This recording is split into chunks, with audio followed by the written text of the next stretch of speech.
Yeah. Yeah.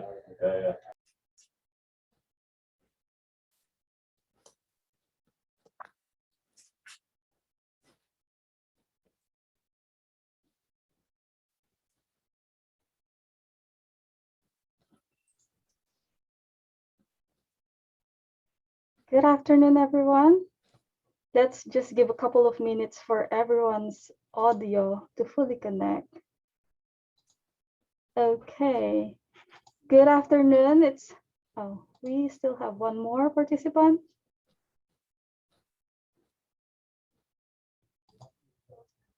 Good afternoon. I think everyone's here. And it is now 1:36, so we are going to get started.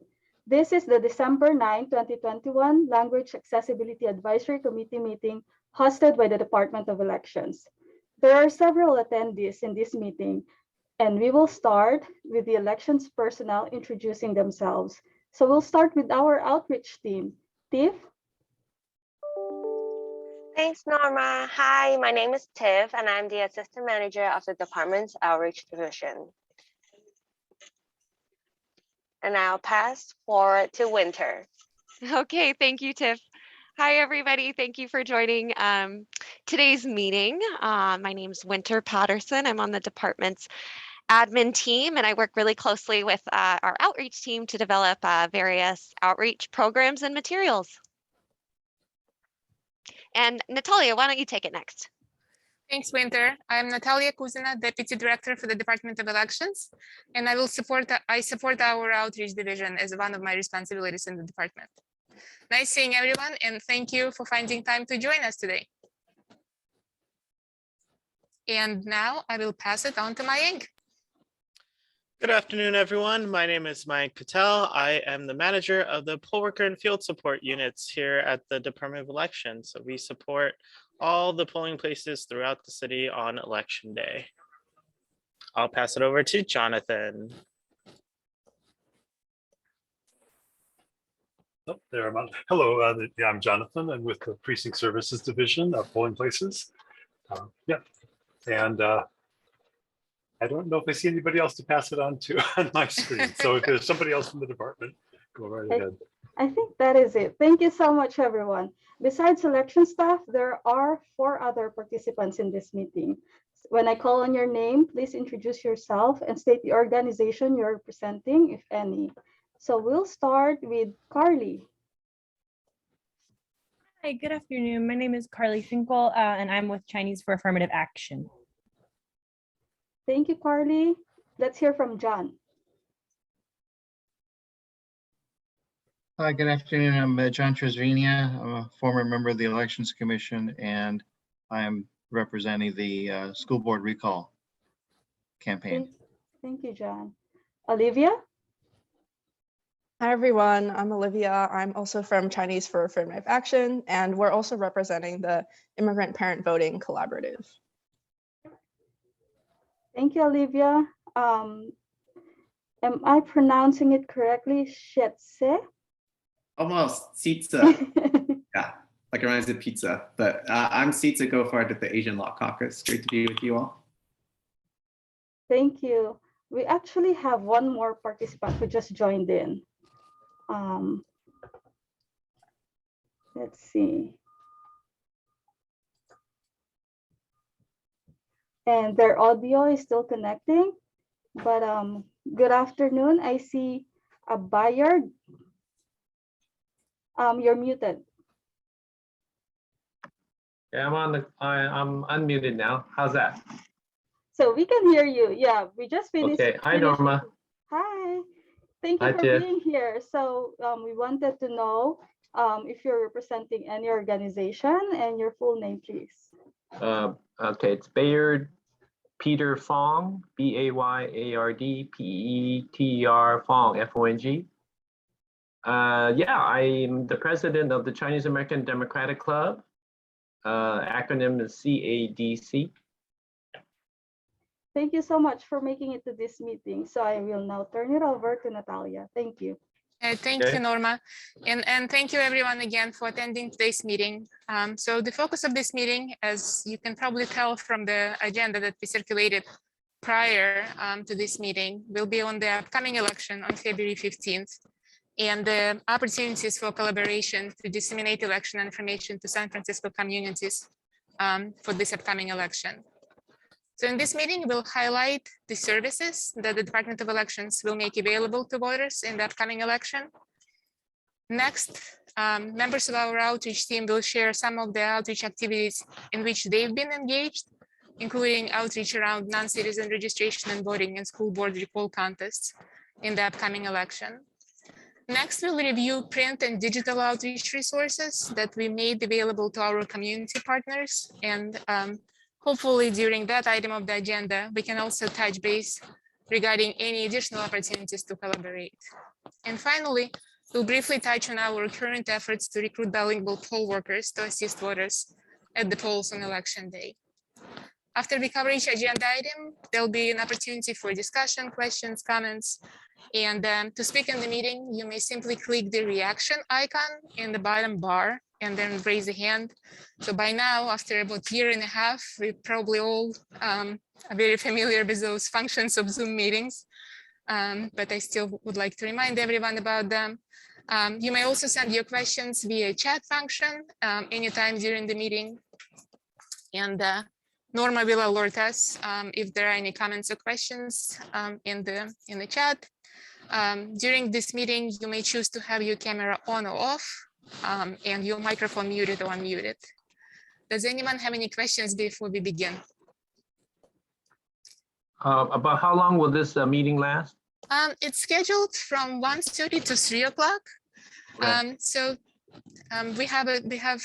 If we have any questions or comments or get involved in a discussion, it might last a little longer, but 1:30 to 3 o'clock.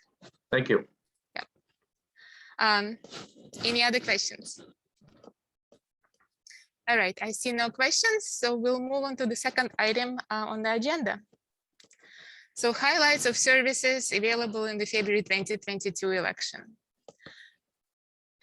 So one service that I would like to mention immediately during this item of the agenda is earlier this year, California lawmakers permanently extended the automatic mailing of ballots to registered voters in all elections.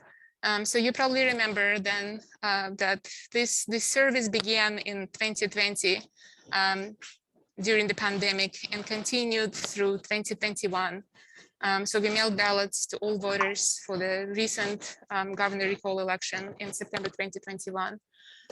We will be mailing ballots for the upcoming February 15 election and for any future elections due to this new law. So in San Francisco, for the February 15 election, voters can expect to receive their vote by mail packets in mid-January, so around January 18.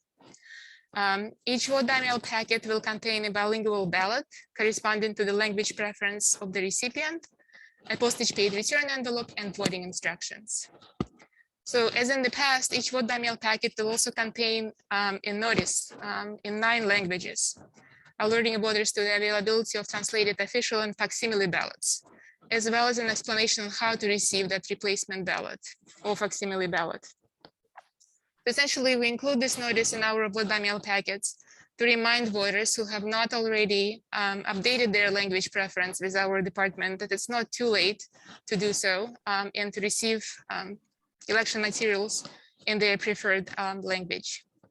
So voters who would like to receive a replacement ballot and election materials in a different language format, like for example, let's say if a voter received an English-Chinese ballot, but would prefer to vote an English-Filipino ballot, they can submit that request by contacting us using our online voter portal, which is available at sfelections.org/voter-portal, or visiting a polling place or the City Hall voting center to submit that request. So when we receive that request, we'll take a note of the voter's request and automatically mail materials in the voter's preferred language for the upcoming election and all future elections. Moving on to the next highlight.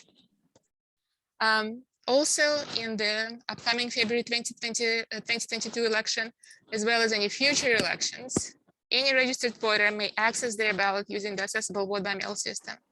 So some of you might remember that previously only voters with disabilities and those who serve in the military or reside overseas were able to access their ballots through the accessible vote by mail system. Well, now new state law also permits any voter to use the accessible vote by mail system. So essentially, this service allows voters to download their ballot from the department's website and mark their selections using their own assistive technology. Of course, after marking the ballot, it must be printed out and then returned by mail or in person to the Department of Elections, just like any other vote by mail ballot. The accessible vote by mail system, as all of our election materials, is available in English, Chinese, Spanish, or Filipino, and voters can select a language preference at the beginning or at any time during an accessible voting session. So when they're marking their ballot. And as I said, any registered San Francisco voter will be able to access their ballots through the system beginning January 17th. And a link to access their ballot is available through our website, sfelections.org/access. Moving on to our next highlight, early voting. As we've seen in recent elections, many voters prefer to vote by mail and use either regular vote by mail ballot or the VBM system, accessible vote by mail system to access their ballot. But regardless of that, our department continues to place great effort in ensuring that all voters in San Francisco continue to have a full array of voting options, including in-person voting options. So for this upcoming election, we will once again open our City Hall Voting Center. It will be open every weekday, 8 a.m. to 5 p.m., starting January 18th through February 14th, which is Monday before the election. Then the 2 weekends prior to election day, 10 to 4, and on election day itself, from 7 a.m. To 8 p.m. And again, like as in the past elections, the voting center will provide ballots and services to any city resident, any non-citizen registrant, any potential non-citizen registrant, or any traditional voter who wants to vote in person, use accessible voting equipment, request materials in different languages, or receive personal assistance. Then I'm moving on to our next highlight. All right, staying on the topic of in-person voting, for the upcoming election, we will provide over 300 neighborhood polling places on election day, 314 to be exact.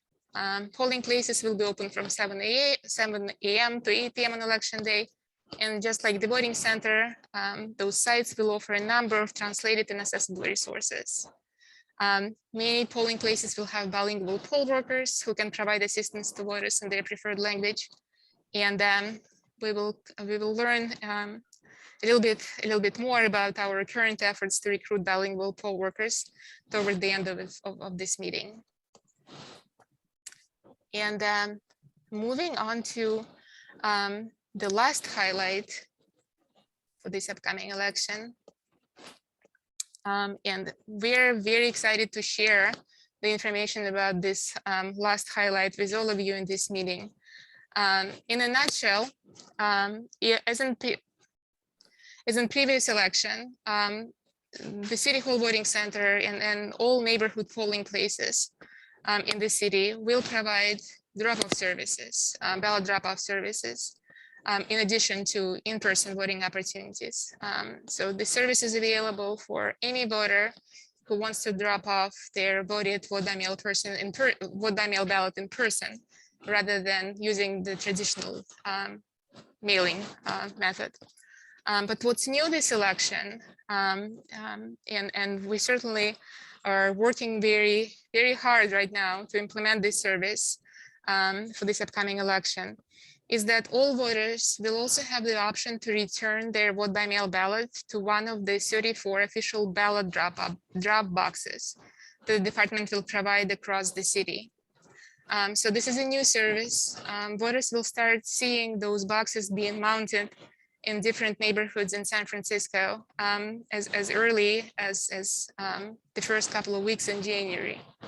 And we'll go in the next item of our agenda. We'll hear a little bit more about this service. But these boxes will contain information in 9 languages. So all the instructions will be printed in 9 languages.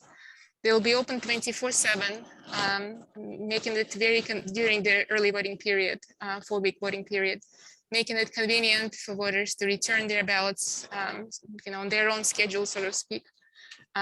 So we are very excited to offer this service to our voters, and like I said, working very hard to make sure that we are able to get it all done before the start of the voting period.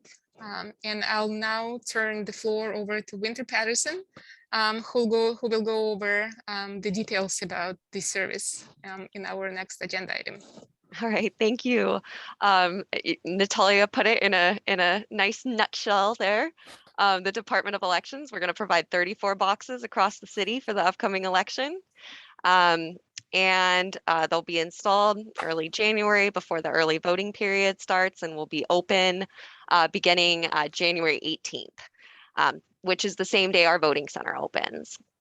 All of the boxes, they're going to be located outdoors along an accessible path of travel, and voters can access them, like Natalia said, 24 hours a day up until close of polls on election night. So 8 p.m. on election day is when they'll close, just like our voting center and polling places. So to use the box, voters just simply insert their signed and sealed vote by mail envelope into that little slot that you can kind of see represented by the green area on the box. So we'll have on each box information in English, as well as Chinese, Spanish, Filipino, Burmese, Japanese, Korean, Thai, and Vietnamese. And the boxes, they utilize a high contrast and large print font with an anti-glare finish to maximize accessibility and usability. There's a Braille embossed instructional information right near the slot to guide voters to identify where that is. And the slot is positioned approximately 42 inches off the ground. And this will provide access to those using wheelchairs or other mobility aids. So you see the boxes are red, white, and blue, recognizable from a distance as a Department of Elections box. They also have, the American flag on each side, as well as the city and county of San Francisco seal. So these look very different than, say, a library book drop box. And I think that we actually received a question in the chat that I'll touch in next, which is regarding their locations. Probably a big question of where these 34 boxes going to be located.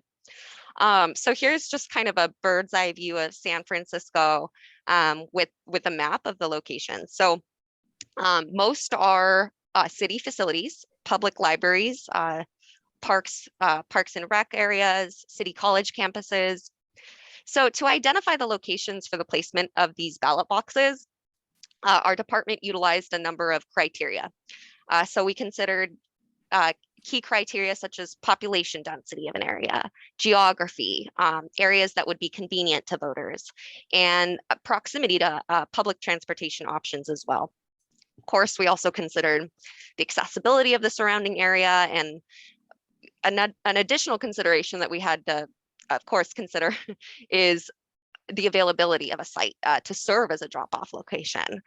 So it's not just identifying where these 34 locations would go, but working with the facilities, working with the city to ensure that we could indeed install them in these locations. So we have a map and list that will be in the voter information pamphlet sent to all city voters. So as soon as voters receive that voter information pamphlet in the mail approximately a month before the election, they'll have a handy dandy little map and a list that corresponds with the map. We'll include some key information, like, of course, the addresses of the facility to help voters actually locate the box once they arrive. We also are putting an interactive map on our website. So in addition to just being able to see a map and a list of locations, this is a PowerPoint that we're looking at. So we can't really demonstrate the functionality in this moment, but they would essentially be able to click like one of these circles and get more details about the locations and have the ability to, plug in their address to get, driving, bicycle, walking directions, whatever it might be. So in regards to security, this is what I wanted to touch on just next. So all of San Francisco's official ballot drop boxes, they've all been designed and will be installed in accordance with state guidelines. So the Secretary of State and California law help inform the parameters around the security of these boxes to prevent physical damage, unauthorized access. And so the boxes themselves, they're constructed of durable steel with a tamper-proof design. And of course, they'll have locking mechanisms that will be firmly fastened to the ground rather. Per local law, sheriff deputies will oversee the secure transfer and transportation of the cast ballots to City Hall throughout that entire almost month-long voting period. And then up until the start of that period, these boxes will be locked, so voters won't be able to use them prior to the start of the period. And at 8 p.m. on election day, we'll close and lock them too. So they're really only available during these voting periods. So I think that provides a somewhat of a brief and high-level introduction to the expanded ballot drop-off service that, as Natalia said, we're working really hard on, and also just really excited to be able to provide in the upcoming election. So if there's other questions, people in the group, the LAAC has, I think now would be a great time to open it up and hear from you and hear if you have any other questions. So with that said, feel free to chat something or speak up. This is Bayard Fong. How are you? Hey, good, thank you. That was a good presentation. I have a question on the 34 locations. Do you have the exact addresses on a map somewhere that we can be shared with? Yes, definitely. So we can just email those out perhaps to you after the presentation. Okay. The list we are actively putting onto our website this week. So it's just going to be a matter of days that these locations are going to be, public for our website for everyone to see. But in terms of the list, we didn't incorporate all of the names of the facilities and addresses into the PowerPoint presentation. So I suppose we could send that out if that works for you. Okay, thank you. And then I see a hand raised by John. Yeah, thank you, Winter. I really want to thank everybody for both their comprehensiveness and the enthusiasm with which you make your presentations. We work very closely with Matt and with Shirley, and I think it was Christine Kawili, and during this, and you all have been really extraordinary. The questions I had were a couple of questions on the boxes.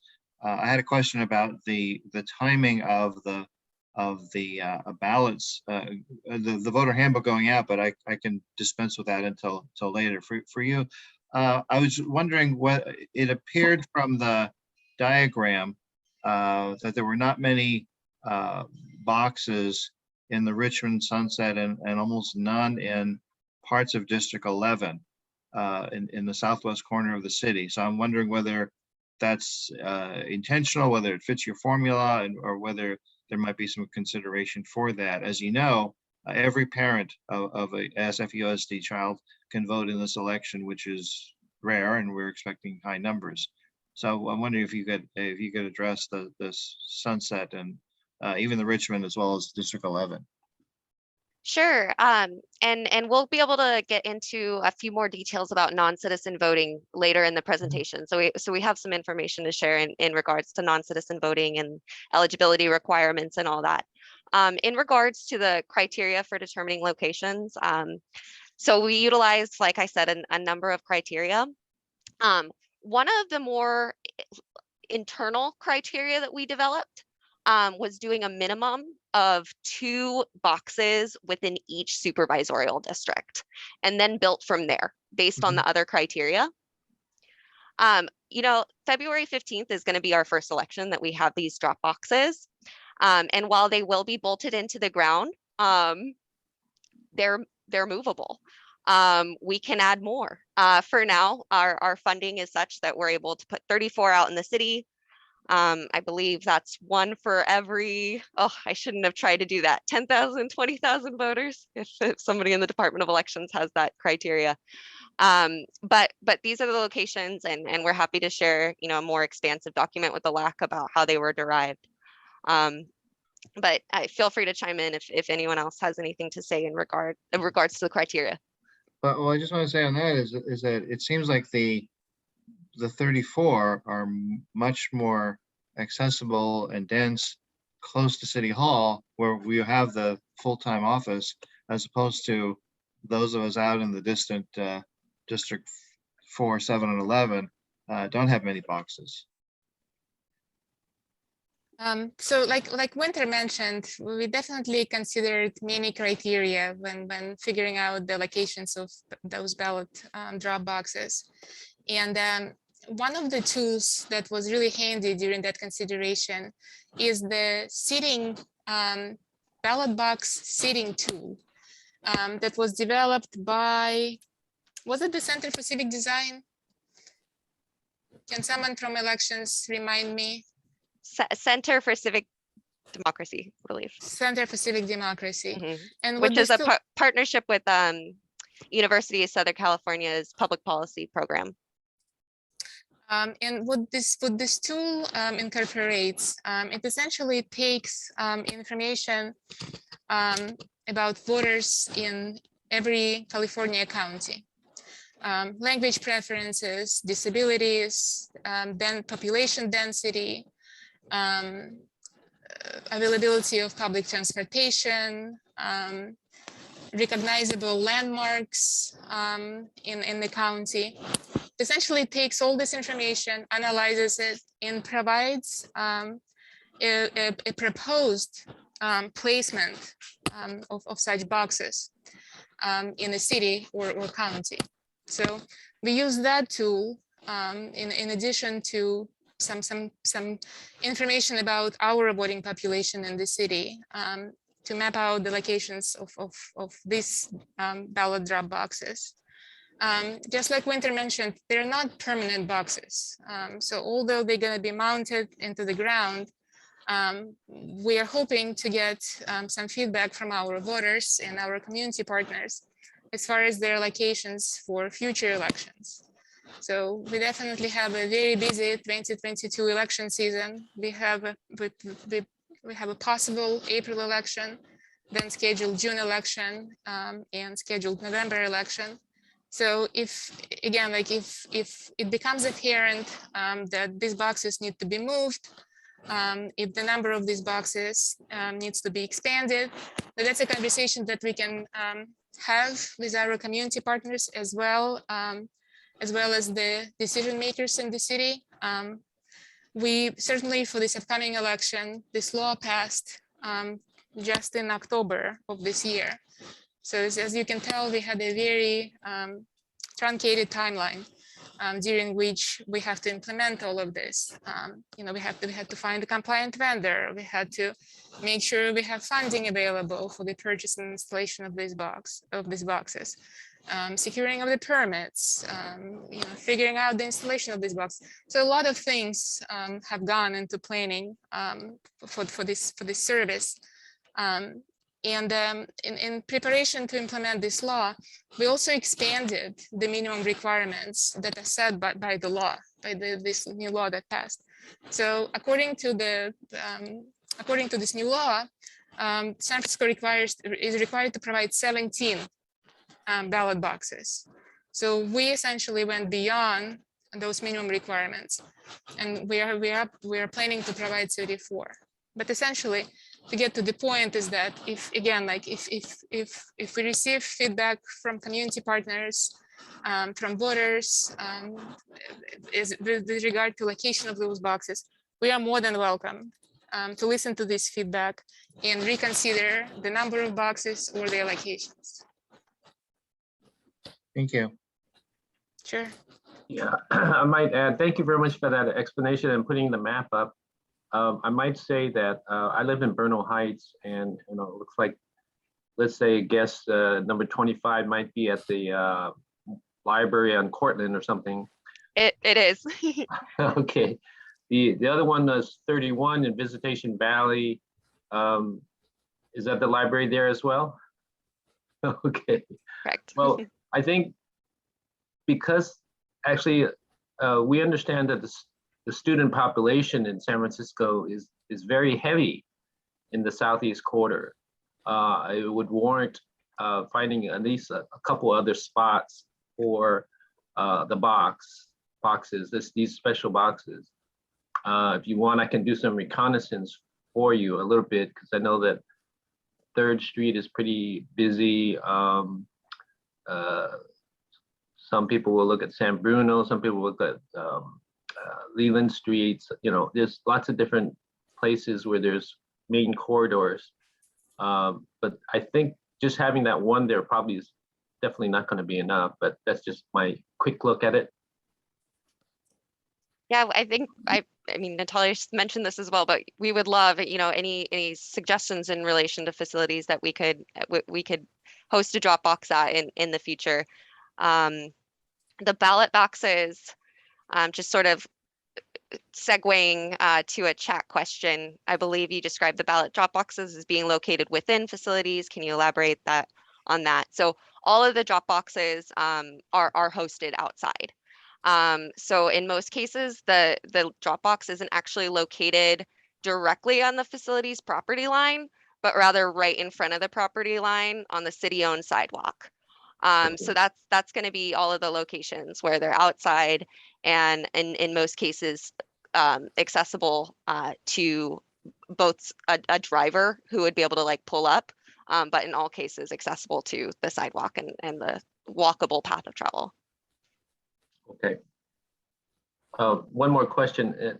I'm sorry if I might be repeating something that you've already said, but with this new locations and drop boxes, I presume you're going to be putting out education, voter education, letting them know that this is new, and also be going out to the various minority language press so that we can alert them to this new avenue.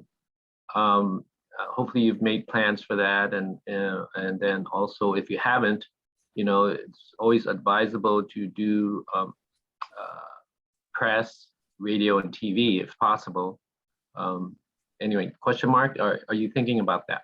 We'll share our plans on how to disseminate information a little bit later on in the presentation. We plan to use media, press, our own publications, but this meeting will also provide, of course, an opportunity to hear from the LAAC if there's any other organizations or outlets that we could be utilizing. And all of our planned outreach strategies for this upcoming election, they're all outlined in the voter outreach and education plan that we shared with our LAAC members prior to this meeting. So as we indicated in our invite, anyone is welcome to provide any feedback on these planned outreach strategies. And we are still accepting that feedback. So even if you have not had a chance to touch base with us prior to this meeting, if something comes to mind during this meeting or in a week or two, you're always welcome to reach out to our outreach folks. If you read through the plan and if you just don't see a specific method that you believe might be effective and useful here in the city, we're all eyes and ears. That's the exact partnership that we're talking about in these meetings. Because we would love to hear from you guys about what you think would be the effective strategies and plans to continue to educate San Francisco voters about elections in the city. And so I don't think that there are any more questions on the boxes, right? Are there any more questions? I have one last question. How often will ballots that are dropped in the drop boxes be collected? Like, what's the schedule, I guess? So they will be collected on a daily basis and twice on election day. So that's the current plan. And just to sort of close off this discussion of the ballot boxes, like as you can probably tell, like we're all very excited about the opening of these boxes, and we really hope that voters will put them to good use during this early voting period. Our plan is to also remind voters that there are many other that other opportunities for returning their vote by mail ballots still exist.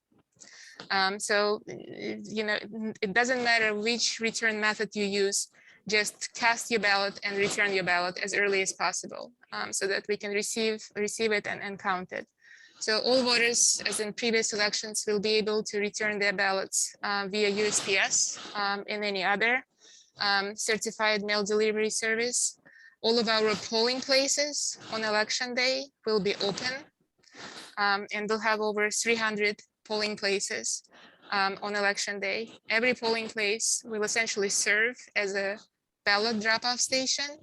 Our City Hall voting center will be open for 29 days and will also be able to accept the ballots. So there are plenty of opportunities for voters to return their vote by mail ballots to the department. So this service is just expands the list of available opportunities. And again, we really hope that voters will put those boxes to good use starting this election. There's one more question in the chat from Olivia. Is there a map that includes both the drop access and polling places together? Norma, can you please read that question one more, because it's echoing? And is there a map that includes both the drop access and polling places together? Currently, there is no such map, but we can certainly create that map and we can post that map on our website. We have a few internal maps of where our polling places will be located. So I don't think that it would be very difficult to join ballot box locations and polling place locations on one map. Yeah. Okay. Any more questions? I just had a quick question. Is 314 the typical number of polling places even in a November election? So for this election, we have consolidated some of the sites. This is because the state law allows us for consolidation of polling places for special elections. So of course, needless to say, it's a physically responsible thing to do. We see that in-person turnout at polling places has been decreasing with the introduction of universal vote by mail voting, as well as accessible vote by mail system now being available to everyone. So we decided to take advantage of the state law and consolidate some of those sites where we typically see high vote by mail turnout in the city. Okay, so the number's been reduced. What was the typical number? Yeah. 588. 588. Okay. That's correct. Thank you. And have you done an analysis of for the Voting Rights Act on where the consolidations are? We certainly take into consideration all the language minorities in the city. In those consolidated sites, we will also be providing bilingual poll workers as if the sites were not consolidated. So like, let's say if two sites that were consolidated into one precinct, one site required Chinese bilingual poll workers and the other side required, let's say, Filipino speaking poll worker. So a consolidated site will have both Chinese and Filipino speaking poll workers, so that bilingual assistance is available. And of course, all of our materials are, even translated materials are available at all consolidated sites. So we are not reducing level of language assistance or availability of translated materials by consolidating sites. Thank you.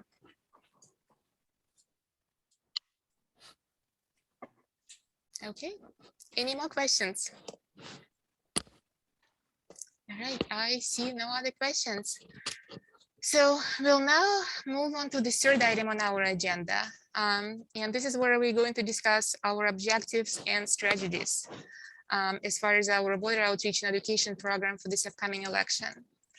So in this part of this meeting, we would like to share what we've been doing to disseminate election information to San Francisco residents, and as well as we hope to hear from you what else we can do for this upcoming election, what other outreach efforts we could implement and put in place, given the current timeline before the upcoming election. So like I said, like all of these planned strategies of our department are included in our voter outreach and education plan that we prepare for every election, including this upcoming February election. We typically circulate that plan to our community partners. So we work with approximately 250 local community-based organizations. So once such plan is drafted, we send an email to our community partners, sharing a copy of the plan with them and asking them to provide their feedback on what we are planning on doing for the upcoming election. So this is our sort of traditional method for disseminating the information about our planned outreach efforts to our community partners. And again, LAAC is like these meetings, LAAC meetings is just another avenue for gathering the feedback from our community. So with that said, I'm going to turn it over to Tiff. Thank you very much, Natalia. So happy to share some objectives and strategies for our voter outreach and education program with the LAAC. So for the upcoming election, the outreach team primary objective will be to provide San Franciscans with essential election information, including which contest will appear on the ballot, how to register to vote, how to cast a ballot, with a focus on expanded ballot drop-off options. We're planning on meeting these outreach objectives using a wide variety of outreach strategies, some of which are already underway. In early December, we launched a multilingual print advertising campaign that focuses on registration and voting options in the upcoming election, highlighting the new ballot drop box infrastructure and explaining how to check the status of a vote by mail ballot and how to request a replacement ballot. Early next week, we'll mail multilingual notice, which is printed in English, Chinese, Spanish, and Filipino to all of San Francisco's approximately 380,000 households, alerting both registered voter and eligible city residents to the upcoming election and providing key information.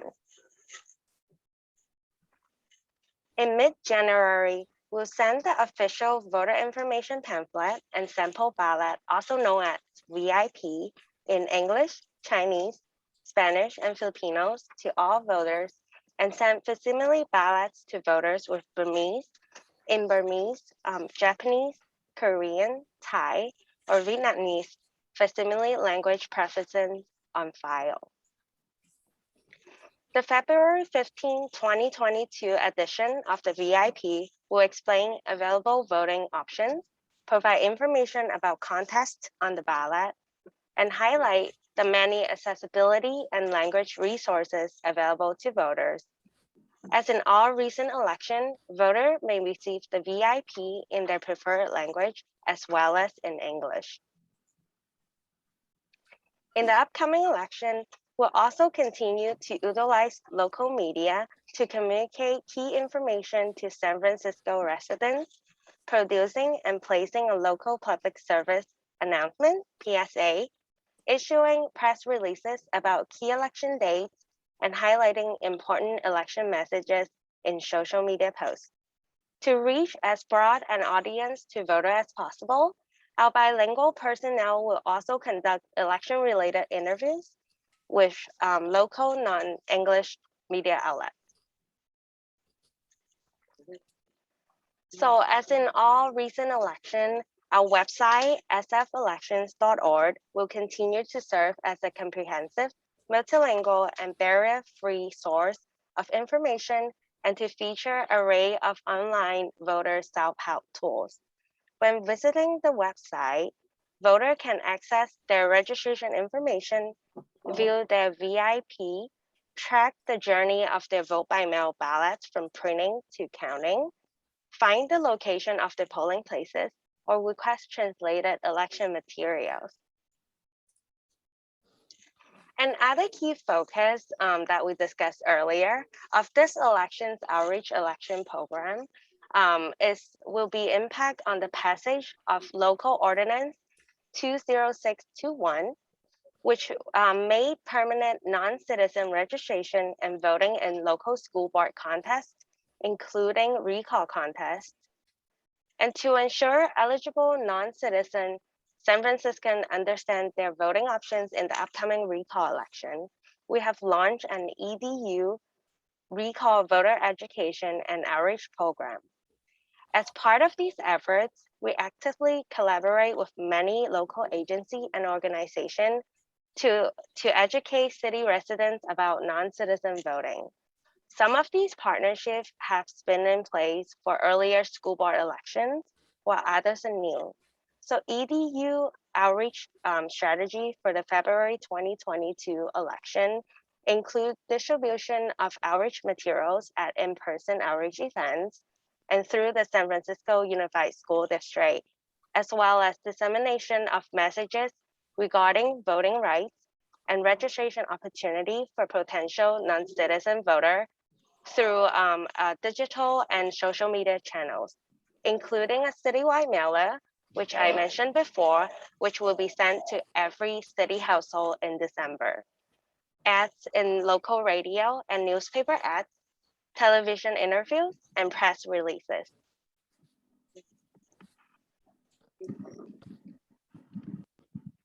And for the upcoming election, we'll also produce a voter information booklet, also known as VIB for EDU voters, with a sample ballot showing only the Board of Education recall contest, along with the general information about the election. So I'll now open up the floor for questions and comments on the department's outreach efforts.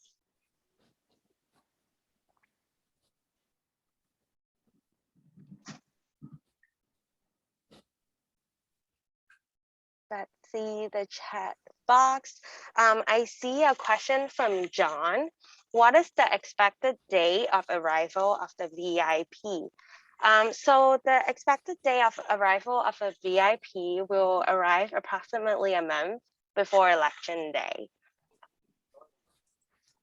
So that we plan for arrival VIPs to correspond with the arrival of vote by mail packets.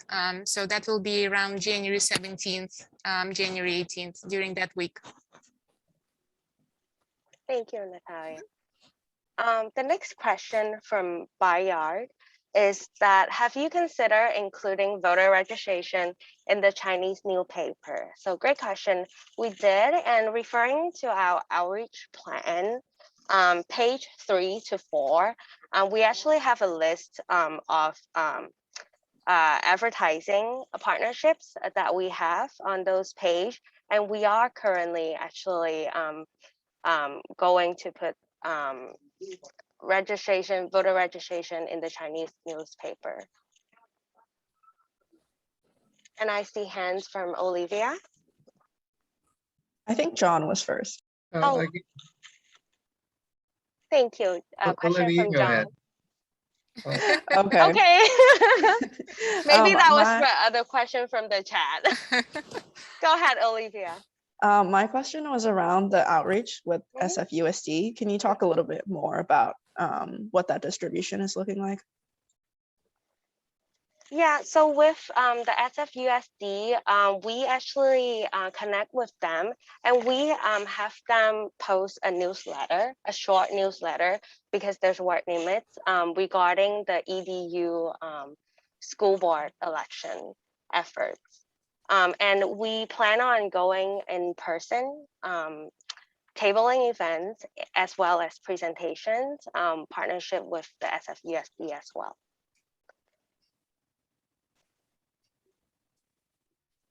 And then they also have a, on 555 Franklin, we also did a material delivery, and we also have our poster with our non-citizen voting efforts over there as well. So we do material delivery for some of their sections and their locations where people would go in for services and they can receive and see our materials in those locations. I hope that answered your questions, Olivia. Do the materials include printed registration forms that people can take? Yeah, so we make it available for them. And we also have our the registration form accessible online, which people can easily download and print and mail it back to the Department of Elections as well. Any other questions? Yeah, if I could, for Tiffany, on the ballot arguments on the recall, are they going to be in the VIP or the VIB or both? Both VIB and VIP. Great. And Yeah. and for those that are translated, the Chinese, Spanish, and Tagalog or Filipino versions, is there an opportunity for review of the translations themselves? I would have to check with our publications manager to see what our production translation timeline looks like for the ballot arguments. Because like I know that we're currently working with our translation vendor and you know, trying to make them commit to finish all the translations work associated with the official ballot and the VIP and the VIB, giving this, you know, upcoming holidays and people's vacations and things of that nature. So I will have to get back to you, John. Okay, well, I appreciate you've got a lot to do in the next 68 days and fewer days because he has to get it printed, to get it distributed before the ballots come out. But we work very hard with your staff to submit a lot of ballot arguments, and we make sure that the non-English speaking voters get access to them and that they're of the right quality and exact translation. So we do find it important for the voters to have as much information as they can get, irrespective of their language. And so we really want to see, and we want to have an opportunity to be able to review the quality of the translations of the materials that we have presented for the voters. Noted. Thank you. Thank you.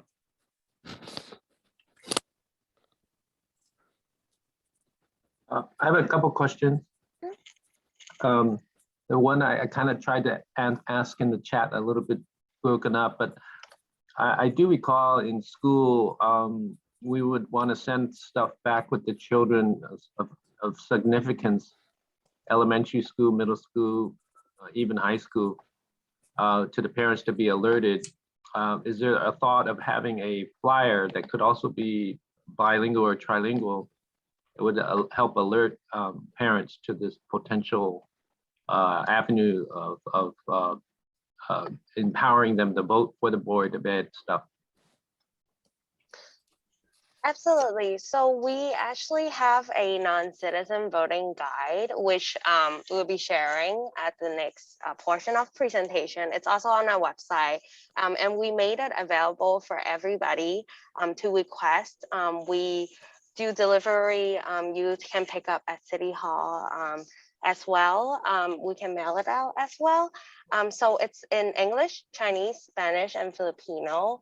It's a guide of voting as a non-citizen voter. And also this citywide mailer that Tiff mentioned earlier, that's going to go out to approximately 380,000 households in San Francisco. It has a line, it's translated into Chinese, Spanish, Filipino, and as well, of course, it's going to be in English. So we included a paragraph in that mailer alerting people to the link on our website where they can find more information about registration and voting. So we have a page dedicated to non-citizen registration and voting on our website. And there is a wealth of information on that page, including registration forms, information about voting options, and information about VIB, resources, contact information for immigrant parent coalition. So there is a wealth of information on that webpage. And again, like that link is included in that citywide mailer that will go out to every household in the city. So hopefully that will be one of the successful outreach mechanisms to alert people, non-citizen residents of San Francisco, about the opportunity to register and vote in school board recall contest. One other thing I might mention is that I remember when I was doing voter registration a couple of decades ago, I would get a video. I was wondering if your outreach includes doing a video of how to register and how to vote. A lot of people are intimidated by the process, or they're intimidated by even going to the voting polls. So if there's some kind of outreach videos that help show them, hey, it's easy, and you have somebody going in there smiling or filling out the form and dropping it in the box or whatever it is that makes sense, you know. And then also, I think ballot measure A, B, and C, for example, on this election are a little bit complicated, that it doesn't put the name necessarily there close to the A, B, and C, or is it pretty prominently displayed so it's not confusing? That's something I was curious about as well. Great, thank you so much. So we actually do have animated videos that we share with the CBOs and whoever that have access to our website, which we can actually include in a link in the follow-up email as well. So we have outreach general presentation, which breaks down what's on the ballot, how to fill it out, and voting options and everything. We also have a separate animated video, which go over the steps on how to register to vote. So we can include those two links, and they're all translated in English, Chinese, Spanish, and Filipino as well. Okay, I mean, that's great. And it sounds like you're really trying to cover cover all the bases. The part that I recall is whether or not you can get time on, like, let's say channel 26 for the Chinese channels, as an example of somebody, you know, actually running those videos and scheduling it, not just on request, but you actually do some of the outreach in the actual programming of these radio or TV stations, you know, minority Spanish speaking as well, and maybe other ethnic channels as well. Great, thank you. So actually starting a month before election day, so mid-January, our PSA will be running in multiple platforms and channels. And those channels are listed on the outreach plan as well. So page 3 and 4, I mentioned before, and on the outreach plan. So those PSA will be translated into Chinese, Spanish, and Filipino as well. They'll be 30 seconds long, which will cover voting options, new services that the department will be providing for this upcoming elections, and, you know, opportunities and more. So we'll be doing that. Mm-hmm. Thank you. Thank you. Are there any questions and feedback? Was there a question about how the measure would be presented? Because like A, B, and C, we can share that language, how it will appear on the ballot. So following the measure number or measure letter, that is, yeah, that'd be good. Yes. It'll say shall, and then this person placeholder for the name of the person, be recalled, and then in parentheses, it says removed from the school board for the San Francisco Unified School District. And then it will repeat that 2 additional times with the other school board members' names in there, which of course will be showing up in folks' VIPs voter information pamphlet sample ballots. I see. And so right where the name is, I think there's been a reference to A, B, and C. The A or the B and the C is also very close to where the name is and question mark. I don't know. Yeah, so these recall contests are essentially considered ballot measures, right? So, so if you look at our past San Francisco ballot on which we had city measures, so you'll see that each measure is preceded with a letter designation, right? Yeah. So this is how this recall contest will appear on the ballot. Okay. So in a measure format, right? Right. So it starts A, shall such and such member of the school board be recalled, removed from the office, and Okay. B, shall such and such school board recall member, and so Okay. forth. Thank you. So again, the exact format as previous city measures. And so the Chinese translation, Spanish translations will be in that same order. Yep. So it will be English, Chinese. Okay. Thank you. English, Spanish, English, Filipino. Okay. Thank you. So are you saying that each ballot will be in 2 different languages, or they'll be in? Sorry, didn't mean to introduce any confusion. So voters with no language preference or with Chinese language preference will receive the VIP that will contain a sample ballot in English and Chinese. And then voters with a language preference will receive their VIP with a sample ballot in English, Spanish, or English, Filipino. But the ballot will remain bilingual.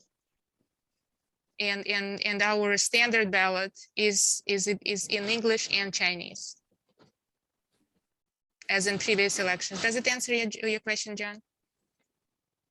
Yes. Thank you. Okay. So no changes. We're not introducing any changes to the ballot or additional languages. So it will remain bilingual, and it will correspond to the voters' language preference that we have on file. Thank you. I'm sorry, I have one more question too.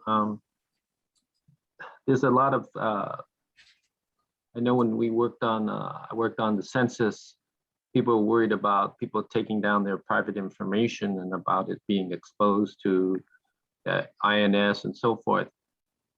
For our election, what kinds of assurities or protections or safety measures or language are we able to share with the potential non-resident voters that the IRS or INS, I mean, or citizenship, or they're filing for citizenship, that they will not be sort of found out or have information shared with them about who is a non-resident, that kind of stuff.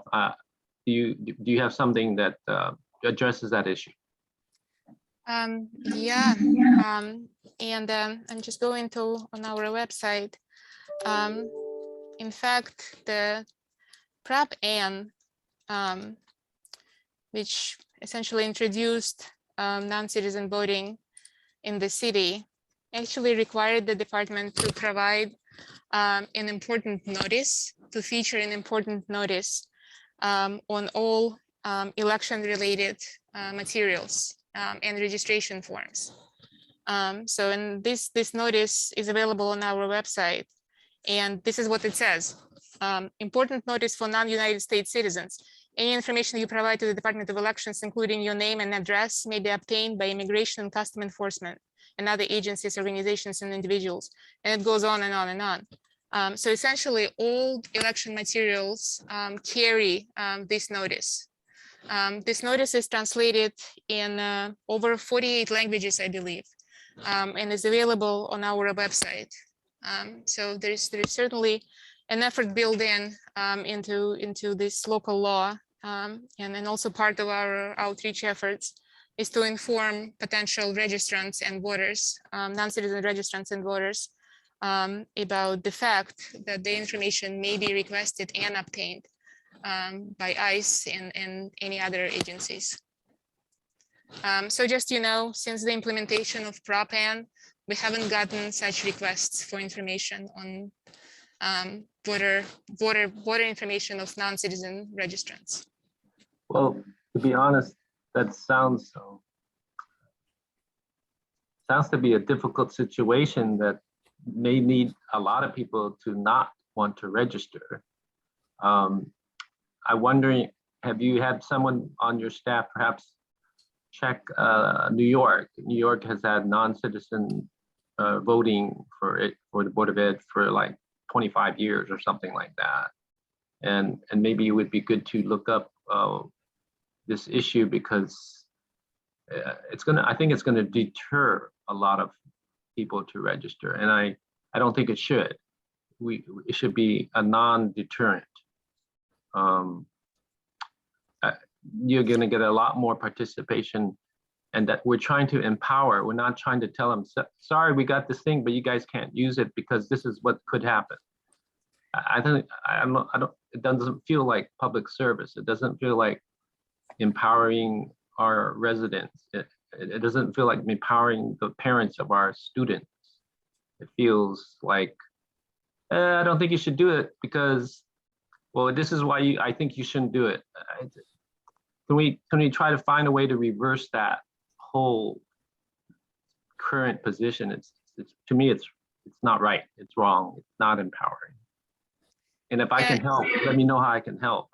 I'm willing to bring the energy of our organization as well as myself. I previously worked at San Francisco Human Rights Commission on staff for 34 years before retiring 4 years ago. So let me know what I can do.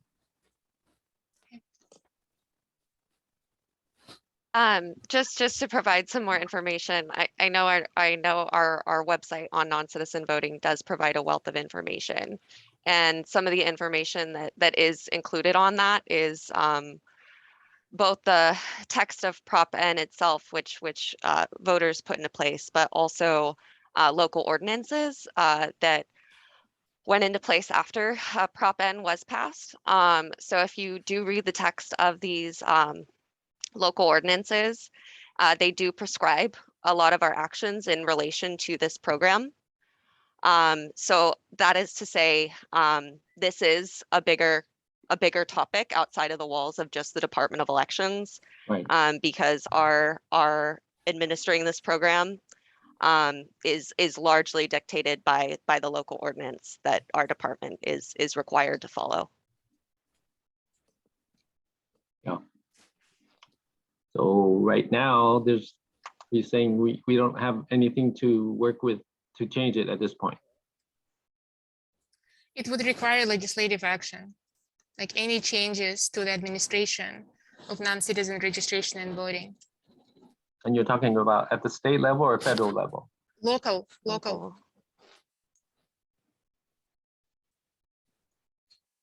All right, thank you. Okay. Thank you. Any other questions before we move forward to the next topic? If no, then I'll pass it back to Natalia. I don't think that you need. I'm sorry, if I could. Our colleague from the Asian Law Caucus had a comment, and he said, "Why is the department compelled to share voter registration information with ICE?" And I agree with that question and concern, and I think the answer is not that you're compelled, but you have the city attorney who can give you advice, and we're not. I'm certainly not asking you to take a different position on this call, because I respect the process. But I think that if there's an opportunity for community groups to get, or for your department to get a different interpretation, an updated interpretation from the city attorney, I think we would want that.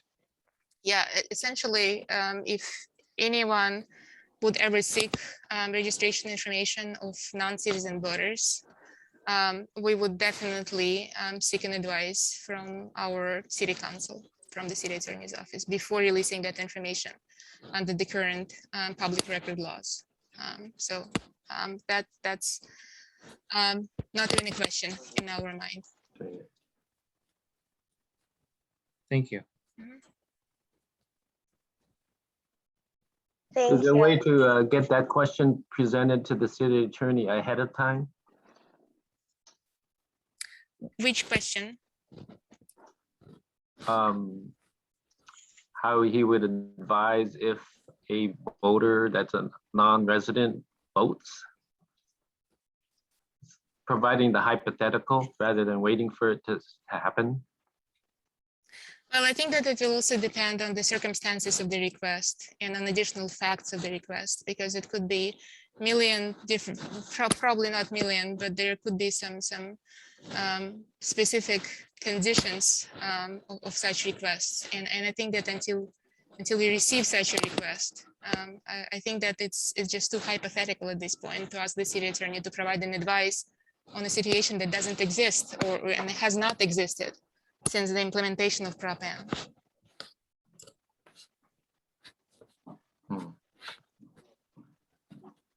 Okay.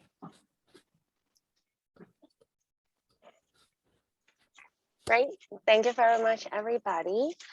So then with no more questions on this topic regarding our strategies, I will then move on to the fourth items on the agenda.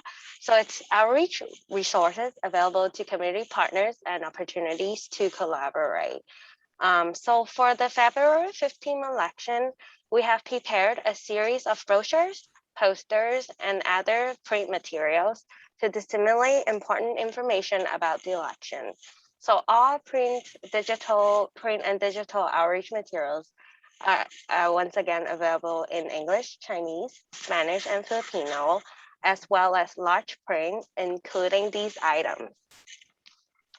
So we have election flyer with information about registration, voting options, contests on the ballot, and poll worker service. Accessible voting flyer, which describes the types of accessible voting resources available in person and by mail. Accessible vote by mail system card, explaining how to access, mark, print, and return an online accessible vote by mail ballot. Ranked choice voting flyer, explaining how to use the ranked choice voting format and how ranked choice voting votes are counted.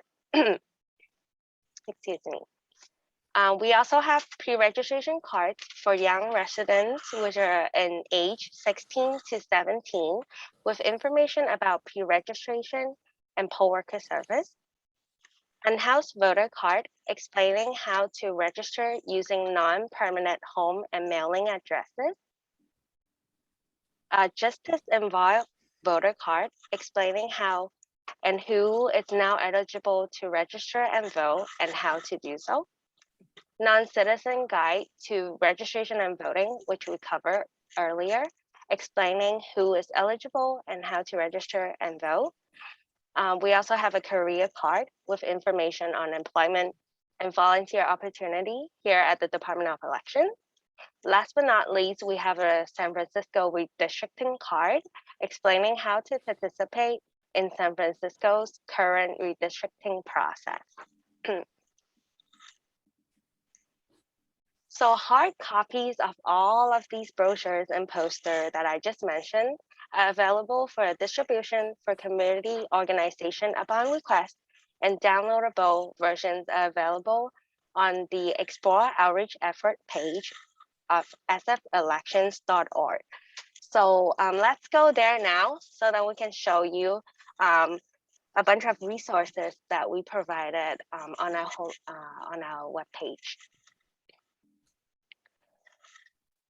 So on sfelections.org, and thanks Norma for pulling up our homepage, you see to explore outreach efforts, you can hover to get involved. A list will then appear, and then you may click on explore outreach effort. And this will bring you to the outreach page. So I'd like to bring your attention to ready to get involved in voter outreach section on this page in the very bottom, great. So here in the third panel, you may access to the voter outreach material request form to request material pickup at City Hall Room 48. Our team are also happy to mail or deliver these upon request. So we discussed a little bit of the voter education materials. So Norma, if you could hover over to voter outreach, voter educational materials, scroll down and click on voter education materials. Great. So these are the list of voter education materials that convenient for you to download on our webpage.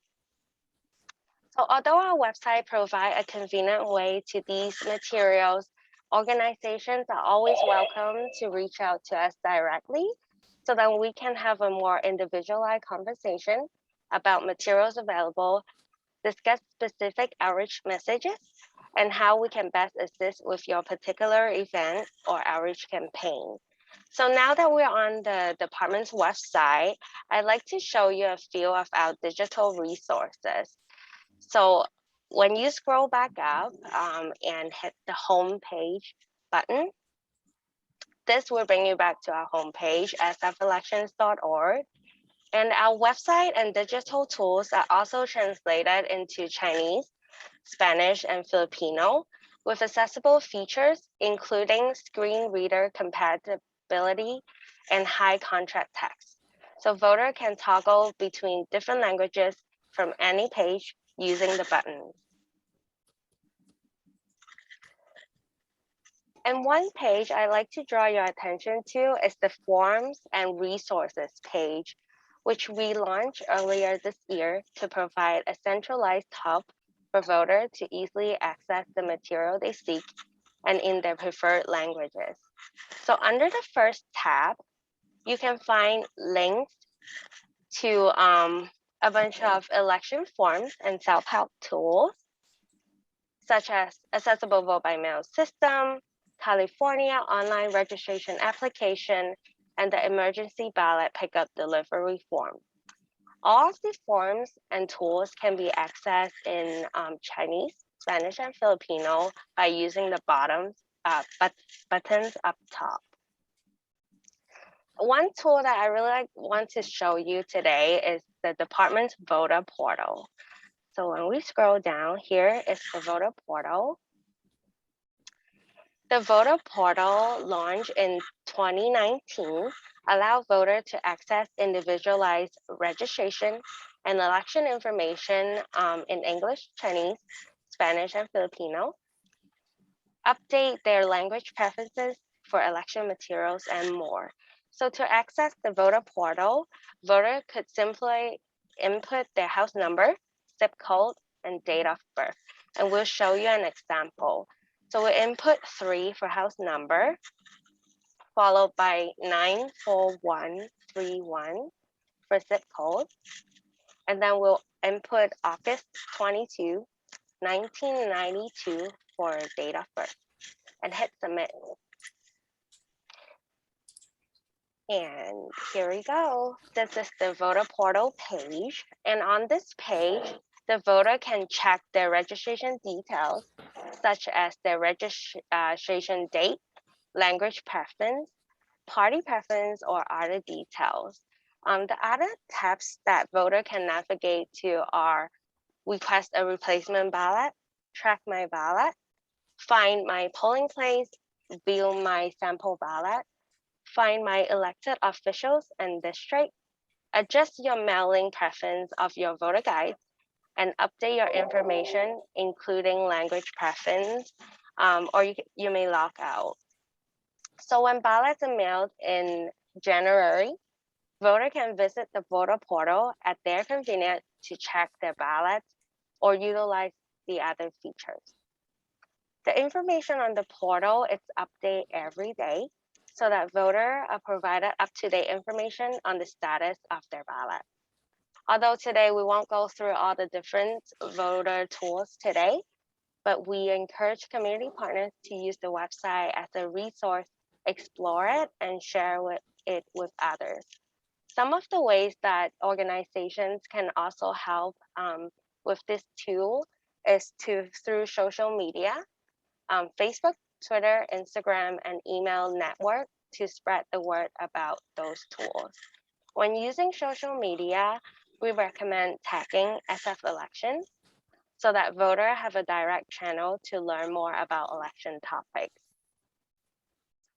Now that we have gone over some of the ways that our outreach team has been disseminating outreach information to the community and share some resources and mechanisms that we've been developed this elections to educate voters who prefer to receive information and materials in language other than English, we'd love to hear your thoughts on what else we could be doing or any feedback or questions on our outreach activities this election cycle. With that, I will open once again the floor for comments and questions from the LAAC.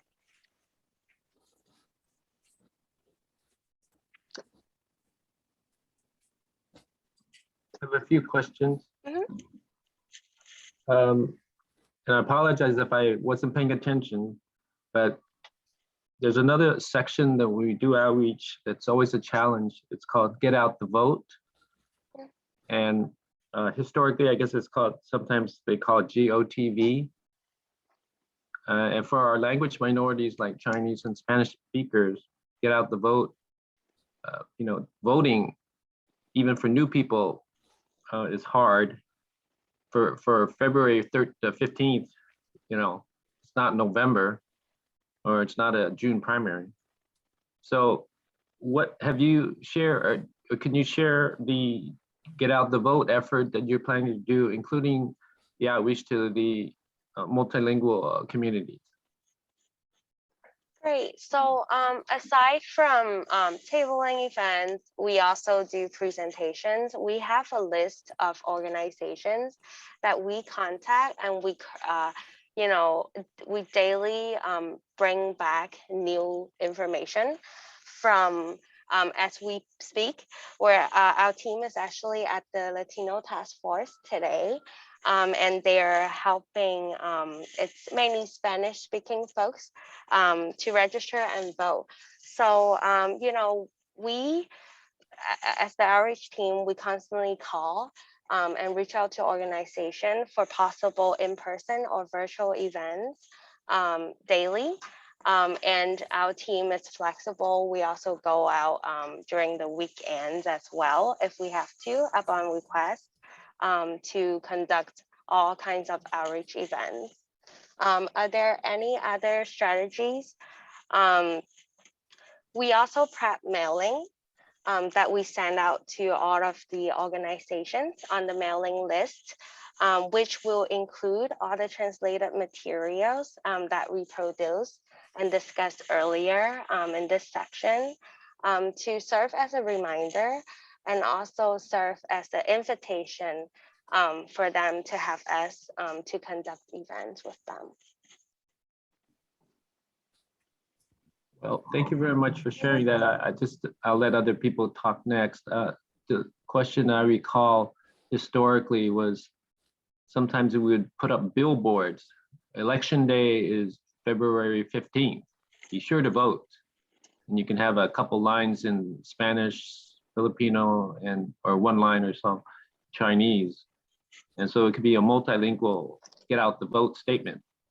Yeah, so we produce for this election as for recent elections, we produced flyers and posters that will essentially be everywhere in every corner of the city, and all of these materials will feature our new outreach theme for this election. And if you are following the outreach themes that we've been recently including in our outreach materials. Every election, we try to come up with something new and fresh, but a theme that energizes our potential voters and encourages them to cast their vote in the upcoming election.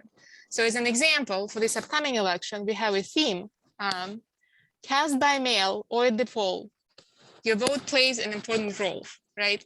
So it's another way of sort of, taking sort of this fear of registering and voting out of the election process, right? And it's also a way to really convey the message that regardless how you vote, your vote really does make a difference. You vote better, and it does make a difference. So all of our materials will feature election day, just like you mentioned, February 15th, 2022. And it will feature this theme, cast by mail or at the poll, your vote plays an important role. So it will be on our VIP, it will be on our citywide mailer, it's on our posters, flyers, all of our outreach materials. So again, like it's a very catchy phrase, we believe. And again, like I really hope that folks pay attention to our materials that we send to them and provide to them, and really do take this opportunity to register and vote.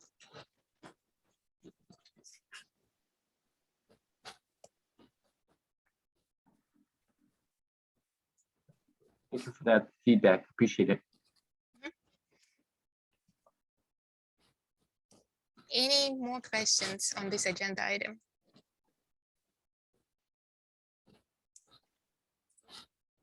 Okay, I see no questions. So thank you, Tiff, for one more. I just thought of something. Before when we used to have newspapers in the little box, we would get all the newspapers to make sure vote today for that day or for that. Can we ask the newspapers to do that for us now? Vote today? Voting day is today or something like that, in the different languages. We do publish our ads in ethnic newspapers. So again, it's part of our plan, but if you would like, we can send you a list of those ethnic newspapers with whom we partner every election. And again, like if you have any other newspapers in mind, we would certainly be open to incorporating our ads in those additional newspapers. But we do publish multilingual ads in ethnic newspapers. Okay, and they certainly, and we tailor them to a certain period of the election cycle, right? So if an ad is published before the registration deadline, that we place a focus on the registering or early voting, right? And as we get closer to the election day, that's when we start talking about, hey, election day is coming up, don't forget to vote. You have many ways of participating in this election and casting your vote, whether it's by mail, in person, or at the City Hall voting center. Yeah, okay. You guys are on the ball, it sounds like. Thank you. But again, if like we're like we've been saying, like we're always in a hunt for additional outreach resources. So if there are any ethnic newspapers that you believe are still in circulation and are effective outreach methods, we certainly can consider including ads in there as well. Well, I mean, my imagination goes to an airplane that leaves a smoke sign that says vote today. Yeah. Voting day. Yeah. Or even a blimp, a Goodyear blimp, or a flag behind a little airplane. Yeah. All right, any other questions? All right, so thank you, Tiff, for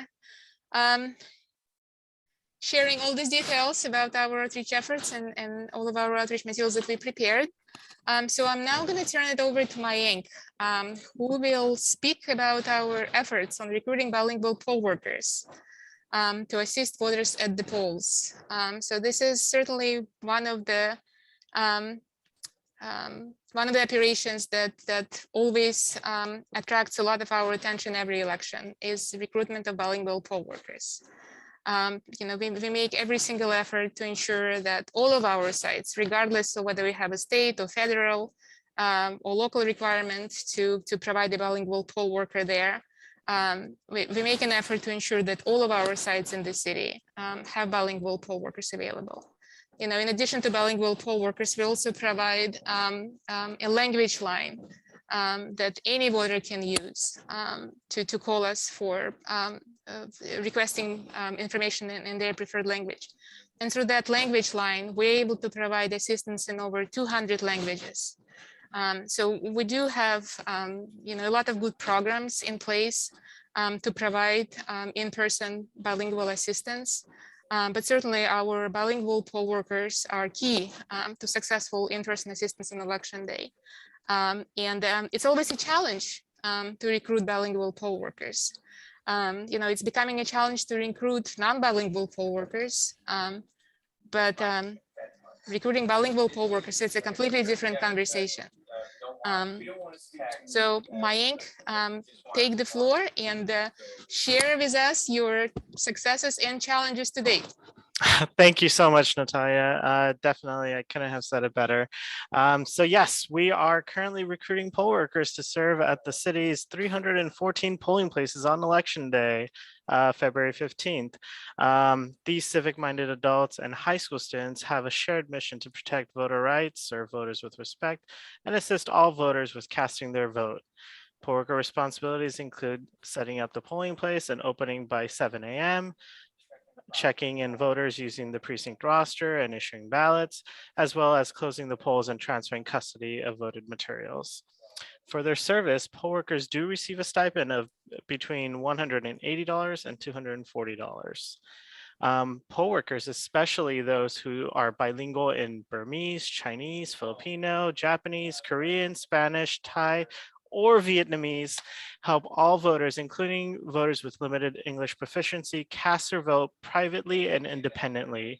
To encourage bilingual poll workers in signing up to serve, we even offer an additional $20 on top of their stipend.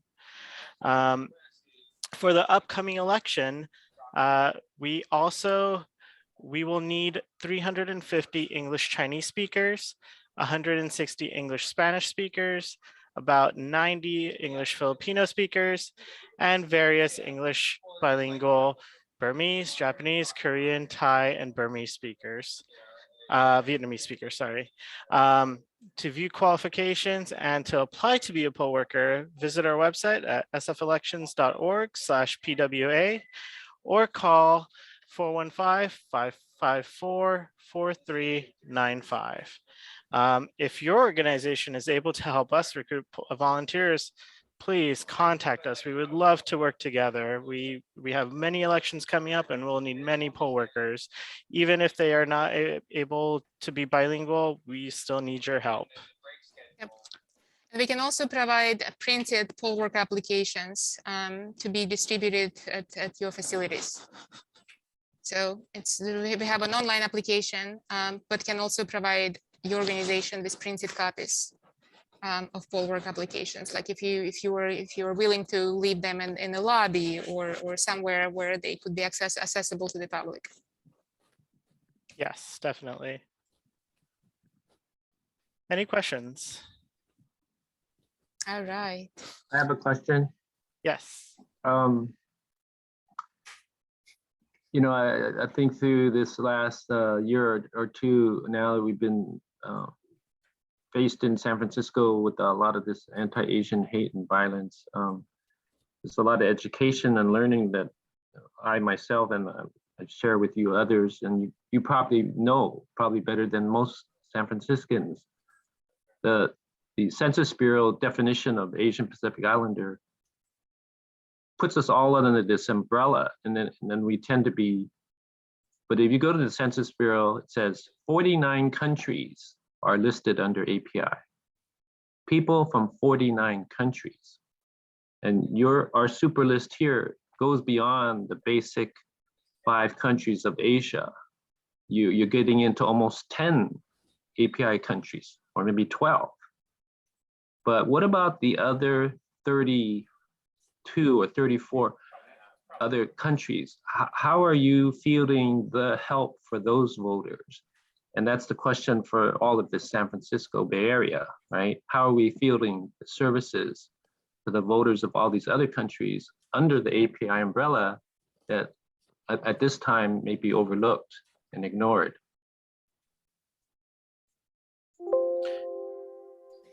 Thank you so much for the question. So currently the requirements that we use is provided by the Secretary of State. And of course, that is the bare minimum requirement for us. There, like Natalia said, we don't, any voter that comes, regardless if that's the polling place where we have the support in Chinese or Spanish, that doesn't mean that that voter will not get the assistance. We will make sure that they could call us and we could connect with an interpreter over the phone, or even send a field support out to do a video conference call.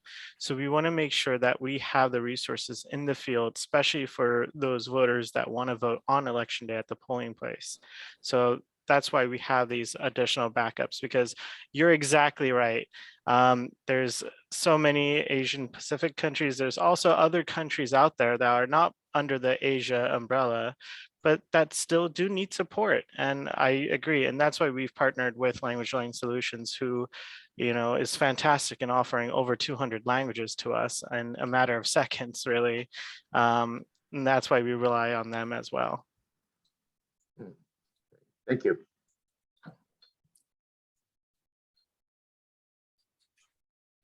Okay. Any other questions?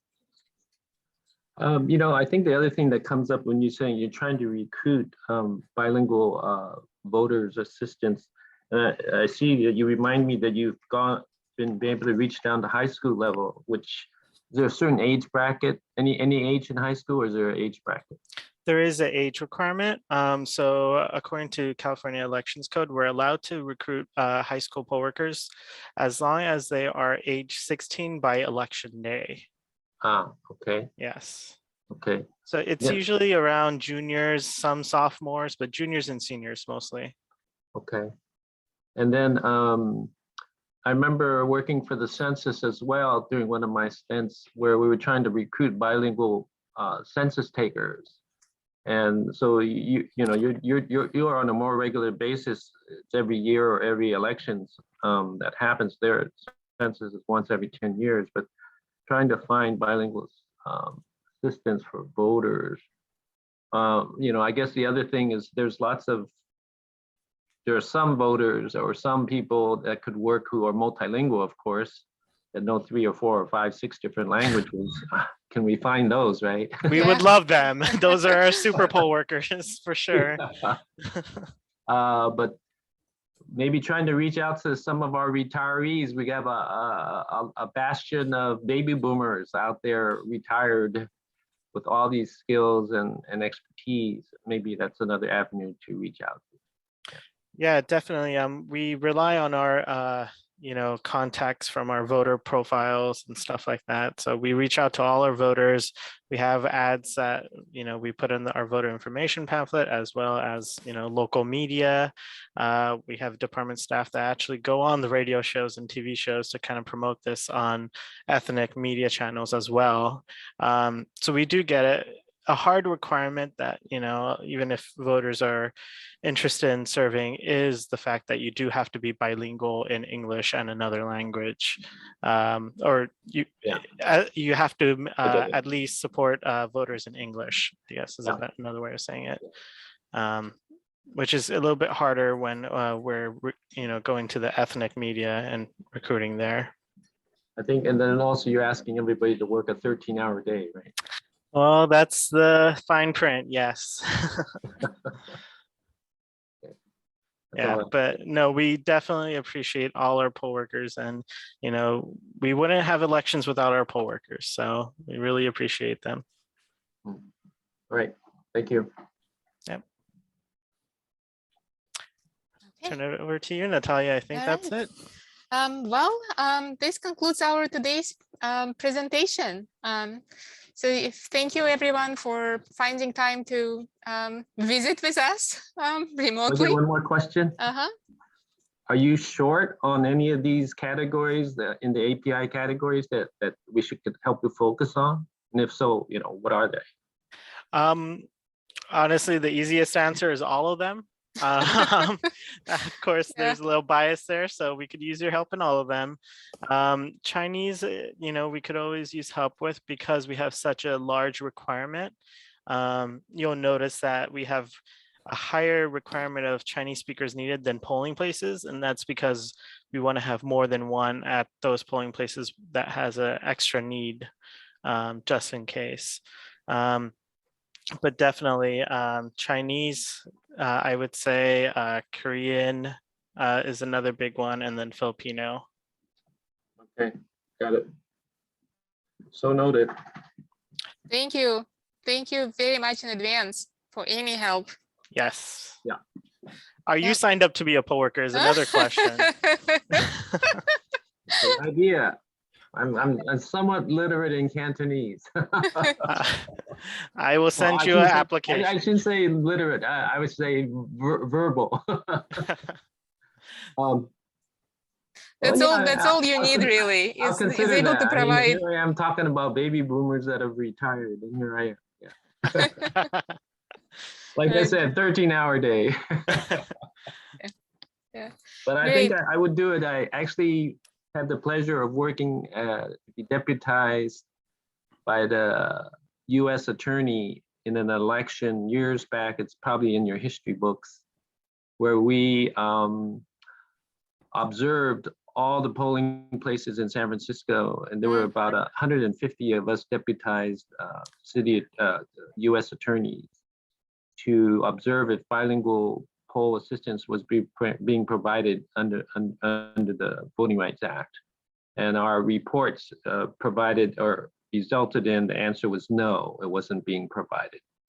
And the registrar was removed, the assistant registrar was put in place, and the newspaper said, the registrar removed to go work for the sewer department.